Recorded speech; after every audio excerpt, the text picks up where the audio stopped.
அந்த 8:30 மணி local train போனனால, அந்த கடைசி லோக்கல் ட்ரெயின் அடுத்து வந்துச்சு. அது வந்ததும் அபய் வந்து உள்ள ஏர்றாரு. இந்த ரயில்ல பார்த்தீங்கன்னா, எல்லா கம்பார்ட்மெண்ட் பெட்டிகளும் ரொம்ப காலியா தான் இருந்துச்சு. அதுல ஒரு காலியான கம்பார்ட்மெண்ட் பெட்டிக்குள்ள அபய் ஏறுன உடனே, ஒரு ஜன்னலோர சீட்ட பார்த்து உட்கார்ந்து செட்டில் ஆயிடுறாரு. அந்த கம்பார்ட்மெண்ட்ல இவரு போக இன்னும் ஒருத்தர் தான் இருந்தாரு.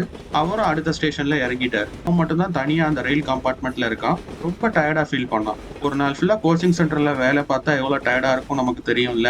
அத மாரி அவனுக்கு ரொம்ப டயர்டா இருந்துச்சு.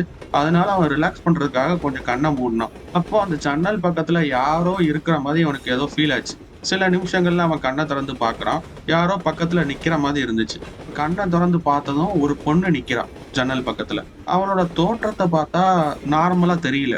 மூஞ்ச பார்த்தா ஒரு காம் லுக் இருந்தாலும், அவளுக்குள்ள ஏதோ ஒரு டிஸ்டர்ப்டான ஃபீலிங் இருந்த மாரி அவனுக்கு தோணுச்சு. அவன் யோசிக்கிறான், "யாரா இருக்கும் இந்த பொண்ணு? இந்த பெட்டியில தான் அவங்க ஒரு வேளை ஏறப் போறாங்களா?" அப்படின்னு ஒரு குழப்பமான எண்ணத்தோட அவங்கள பார்த்துக்கிட்டே இருக்கான். முழு வீடியோவையும் பார்க்க இணைக்கப்பட்டுள்ள லிங்கை கிளிக் பண்ணுங்க. உங்களுக்கு இந்த வீடியோ பிடிச்சிருந்தா ப்ளீஸ் ஒரு லைக் பண்ணுங்க.